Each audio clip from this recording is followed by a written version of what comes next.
Hello students, good morning to all of you. So we will continue our second lesson, British शक्तियों का प्रसार। तो इसमें हम पढ़ेंगे ब्रिटिश बंगाल में, यानी कि राजा जेम्स प्रथम के राजदूत जिसका नाम हॉकिंस था, उसने सन 1609 ईस्वी में सूरत में व्यापार करने के लिए मुगल शासक जहांगीर के दरबार में एक फरमान पेश किया, लेकिन पुर्तगालियों के षड्यंत्र के कारण मुगल शासक ने यह फरमान वापस कर दिया, यानी कि उसको मानने से मना कर दिया। लेकिन 1612 में अंग्रेजों ने पुर्तगालियों को हराकर मुगल शासक जहांगीर से सूरत में व्यापारिक केंद्र स्थापित करने की आज्ञा ले ली, यानी कि उनको परमिशन मिल गई थी।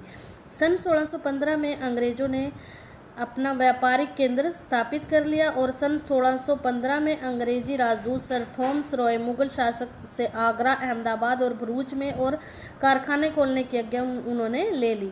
सन 1639 ईस्वी में चंद्रगिरी के राजा से मद्रास में पूर्वी तट पर जमीन का एक भाग लेकर ईस्ट इंडिया कंपनी की स्थापना की गई, जहां कंपनी के चारों ओर एक किला बनवाया गया और जिसका नाम था सेंट जॉर्ज। सन 1650 में कंपनी को बंगाल में भी व्यापार करने की अनुमति दे दी गई, इसलिए उन्होंने हुगली व अन्य स्थानों पर अपने कारखाने स्थापित किए।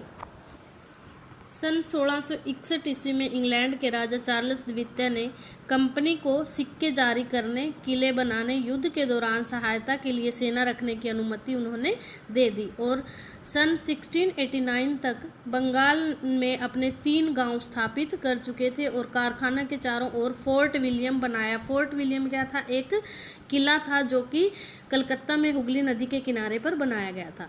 और 2 वर्ष के पश्चात 3 गांव की जमींदारी का अधिकार मुगल अधिकारियों से लेकर कंपनी को दे दिया गया, जिसमें एक कालीकट था जिसको जो है बाद में कलकत्ता नाम पड़ा उसका और आज उसको कोलकाता के नाम से जाना जाता है।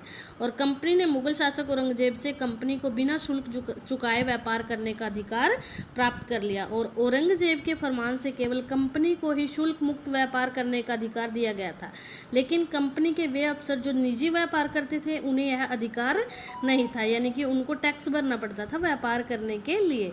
लेकिन उन्होंने भी शुल्क चुकाने से क्या कर दिया? मना कर दिया, रिवेन्यू देने से, और इस कारण बंगाल के राजस्व में एक बहुत बड़ी हानि हुई और इस स्थिति में बंगाल के नवाब मुर्शीद कुली खान ने इसका विरोध किया। नेक्स्ट है बंगाल पर विजय।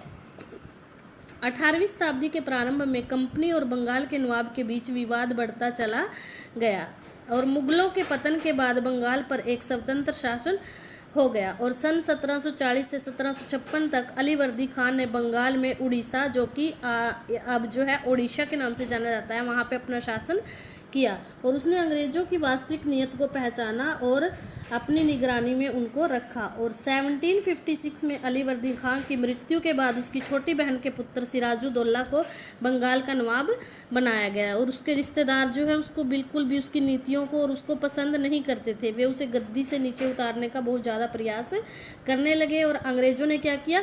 इस स्थिति का लाभ उठाया और जैसे ही सिराजुद्दौला नवाब बना उसने अंग्रेज व्यापारियों से झगड़े जो है बढ़ने लगे और सन 1717 ईस्वी में मुगल शासक फर्रुख शेर ने अंग्रेजों को शुल्क मुक्त व्यापार करने का अधिकार दे दिया और अंग्रेजों ने इस विशेष अधिकार का प्रयोग आंतरिक व्यापार में भी किया और अतिरिक्त कर देने से उन्होंने इनकार कर दिया, मना कर दिया। नवाबों की चेतावनी देने के बाद भी अंग्रेजों ने अपने कारखानों और किलों को मजबूत करना आरंभ कर दिया और नवाब के अधिकारियों द्वारा विरोध करने पर उनका जो है वो अपमान करने लग गए थे, अपमान उनका किया जाने लगा। अंग्रेजों के इस कृत्य से अप्रसन्न होकर सिराजुद्दौला ने कासिम बाजार पर आक्रमण करके अंग्रेजों के कारखानों और कलकत्ता पर अपना अधिकार कर लिया। चूंकि यह आक्रमण अनपेक्षित था, यानी कि इसका कोई भी मीनिंग नहीं था, इसलिए अंग्रेजों के कई अधिकारियों ने गंगा पर फुल्टा गांव के में शरण लेकर अपनी जान बचाई और कुछ खाई में छिपने व दम घुटने के कारण मर गए थे और इस घटना को जो है ब्लैक होल त्रासदी के नाम से जाना जाता है। नेक्स्ट है मद्रास से रॉबर्ट क्लाइव को एडमिरल वॉटसन के बड़े जत्थे के साथ भेजा गया। जत्था होता है जैसे एक समूह, और उन्होंने 1757 के आरंभ में कोलकाता पर पुनः अपना अधिकार कर लिया था और सिराजुद्दौला ने क्लाइव के साथ, लॉर्ड क्लाइव के साथ एक संधि पत्र पर अपने हस्ताक्षर किए और उसने अंग्रेजों ने अपनी स्थिति के साथ साथ शुल्क मुक्त व्यापार के अधिकार को भी वापस ले लिया। और अंग्रेजों ने यह भी वादा किया कि वे उनकी सरकार के बीच कभी भी हस्तक्षेप नहीं करेंगे, हालांकि वे इस वादे से मुकर गए थे बाद में। ठीक है।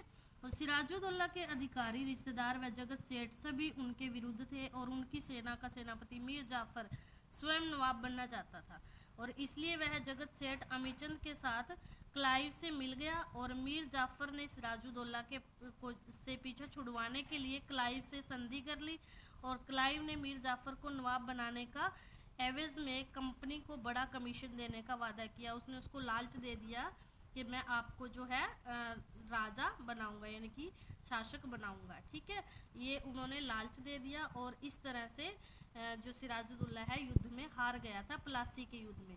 तो प्लासी का युद्ध हम नेक्स्ट लेक्चर में कंटिन्यू करेंगे। ठीक है, thank you, have a nice day.